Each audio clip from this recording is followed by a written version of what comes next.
Motivation कहाँ से मिलता है? हमारे जो अगल बगल में कोई अच्छा चीज हो रहा है, सबसे ज्यादा जब बच्चों को सुनाया जाता है तो मोटिवेट वहां से होते हैं। अगल बगल में, हमारे जिले में, हमारे राज्य में, हमारे प्रखंड में, हमारे घर के आसपास हमारा कोई भी स्थानीय जब बहुत अच्छा काम करता है तब सबसे ज्यादा मोटिवेट हम लोग होते हैं। और हमेशा हम लोग कहते हैं कि सरकारी विद्यालयों के बच्चे बहुत कुछ नहीं कर पाते हैं, लेकिन सरकारी विद्यालय के बच्चे बहुत अच्छे कर रहे हैं। और इसके लिए मैं एक उदाहरण आपको बता दूं। यदि संकल्प दृढ़ हो तो गांव की गलियों से निकलकर दुनिया के सबसे बड़े कॉरपोरेट बोर्डरूम का रास्ता तय किया जा सकता है। आज एक ऐसे ही शख्स के बारे में आप लोगों के बीच हम उसकी बात रखना चाहते हैं, ठीक है? क्योंकि इन्फोसिस कंपनी जो है आईटी सेक्टर में भारत का दूसरा सबसे बड़ा सेक्टर है टीसीएस के बाद, और दुनिया में अगर देखिएगा तो थर्ड फोर्थ रैंक में इन्फोसिस आता है दुनिया में। इन्फोसिस तो इतनी बड़ी कंपनी है। इस कंपनी के बारे में थोड़ा बता दें कि इसके संस्थापक कौन थे। एनआर नारायण मूर्ति थे, जिन्होंने 2 जुलाई 1981 को अपने 6 फ्रेंड्स के साथ मिलकर इसकी स्थापना की। जैसे कि हमने बताया कि जब इस कंपनी का स्थापना कर रहे थे, उनके पास पैसा नहीं थे, पूंजी नहीं थे। नारायण मूर्ति स्वयं एक आईआईटीएन है, वो मैसूर से बीटेक की और आईआईटी कानपुर से वो एमटेक किए हुआ है। तो 1981 में जब उनके पास पूंजी नहीं थी तो उनकी पत्नी सुधा मूर्ति से 10,000 रुपये पूंजी लिए और 10,000 रुपये पूंजी लेकर इस कंपनी की आधारशिला रखते, ठीक है ना?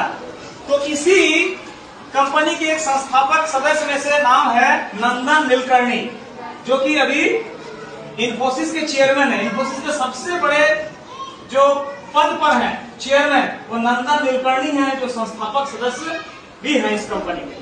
और नंदन नीलकर्णी के बारे में मैंने बताया, जो हमारा आधार कार्ड है, आधार कार्ड प्रोजेक्ट को नंदन नीलकर्णी ने ही आगे बढ़ाया था, ठीक है ना?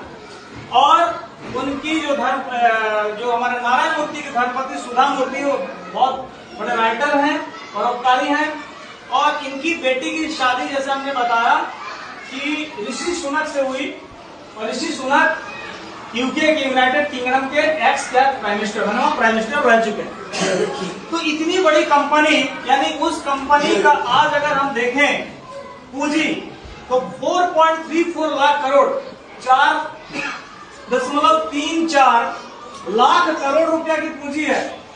और उसमें लगभग 3,28,000 इंप्लॉइज हैं, लोग काम करते हैं। उस कंपनी में जो भी काम करता है उसका जो एवरेज सैलरी है 8 लाख से 20 लाख, ठीक है ना? और वहां का जो सीईओ है, चीफ एग्जीक्यूटिव ऑफिसर यानी मैनेजिंग डायरेक्टर, उसका ईयरली क्या होगा? मैंने बताया था 84.6 करोड़ रुपीज। यानी अगर इसको मंथली तुम देखोगे, लाख में कन्वर्ट करोगे तो एक महीना में लगभग 700 लाख। इसमें इंसेंटिव भी है, सैलरी भी है। तो इतना बड़ा पद होता है सीईओ का।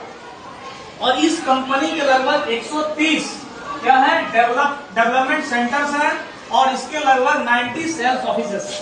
भारत के लगभग सभी बड़े बड़े शहरों में, कोलकाता, मुंबई, नवी मुंबई, हैदराबाद, बेंगलुरु, भुवनेश्वर, हर जगह इसके जो है ब्रांचेज हैं।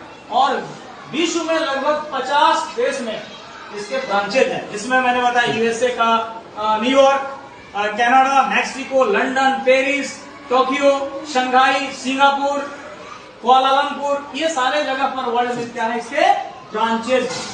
तो सोच लो कितनी बड़ी कंपनी है। तो आज मैं इसके बारे में क्यों बता रहा था?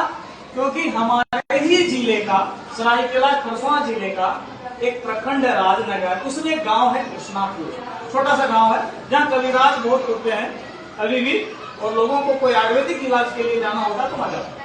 तो वहीं का एक शख्स जो है ना, आज इस कंपनी का यानी 1 अप्रैल 2027 से पदभार ग्रहण करेंगे, बट अनाउंसमेंट हो गया है कि इतने बड़े कंपनी इन्फोसिस का सीईओ, चीफ एग्जीक्यूटिव ऑफिसर और मैनेजिंग डायरेक्टर बनने जा रहा है। ये बहुत बड़ी बात है कि वो लड़का कोई लंदन या पेरिस में नहीं पढ़ा। आज मैं उनके बारे में क्यों बात कर रहा हूं? कोई लंदन पेरिस में नहीं, बल्कि उसी छोटे से गांव के प्राइमरी स्कूल में, गवर्नमेंट स्कूल में उसी प्रखंड के गवर्नमेंट स्कूल में मैट्रिकेशन हाई स्कूल, कॉलेजिंग कहाँ हुआ, यही टाटा कॉलेज क्या था, इसका नाम आप लोग जानते हैं, सुनेंगे, यहीं पर हुआ। और वहां से पास आउट हो गए आईआईटी खड़गपुर से बीटेक करने के बाद वहां पर वो ज्वाइन करते हैं 1995 में किस पोस्ट पर, सीनियर सॉफ्टवेयर इंजीनियर के रूप, सीनियर सॉफ्टवेयर इंजीनियर। और फिर आगे उस कंपनी के अनेक अच्छे अच्छे पदों को संभालते हैं जिम्मेदारी के साथ। वाइस प्रेसिडेंट रहे सर्विसेज के, वाइस प्रेसिडेंट रहे यूटिलिटीज के, वाइस प्रेसिडेंट रहे रिसोर्सेज के, वाइस प्रेसिडेंट रहे एनर्जी के, वाइस प्रेसिडेंट रहे सस्टेनेबिलिटी के। और ये सब करते करते अपने एजुकेशन को बढ़ाया, ग्लोबल लीडरशिप स्टैनफोर्ड यूनिवर्सिटी से, है ना, senior educative programme London Business School से। और 31 वर्ष की सेवा करने के बाद आज, है ना, इतने बड़े पद पर वो जा रहे हैं। तो कहने का मतलब ये हमारे जिला के लिए, हमारे राज्य के लिए एक बहुत बड़ी उपलब्धि है कि दुनिया के शीर्ष कंपनी आईटी क्षेत्र में, दुनिया के, खाली भारत के नहीं, दुनिया के उसमें सीईओ जैसे बड़े शीर्ष पद पर अगर कोई जा रहा है, एक गवर्नमेंट स्कूल में पढ़ के, एक छोटे से गांव का बच्चा। इसलिए मेरा ये कहना है कि जब भी कोई अच्छी चीज मैं देखता हूं या सुनता हूं, मैं गवर्नमेंट स्कूल में पढ़ने वाले बच्चों को एक संदेश देना चाहता हूं, मैसेज देना चाहता हूं कि तुम लोग को जब भी लगे कि हम लोग कुछ नहीं कर सकते तो ऐसे ऐसे उदाहरण को देखना चाहिए, ऐसे ऐसे उदाहरण को देखना चाहिए। हम लोग सोचते हैं ना, जो इंग्लिश स्कूल में पढ़ेगा, जो बड़े बड़े स्कूल में पढ़ेगा, जो बड़े बड़े शहरों में रहेगा, वही कुछ कर सकता है। लेकिन एक उदाहरण तुम्हारे सामने है, जो ना प्राइमरी स्कूल किसी बड़े स्कूल में किया, ना हाई स्कूल किसी बड़े स्कूल में किया, ना कॉलेज किसी बहुत सेंट्रल यूनिवर्सिटी दिल्ली में, डीयू में और जेएनयू में किया, है कि नहीं, लेकिन इस पद तक पहुंचा। तो ये निश्चित रूप से हमारे जिले के लिए, हमारे बगल के प्रखंड के लिए, राज्य के लिए एक बहुत ही गर्व का विषय है। हम सबको गर्व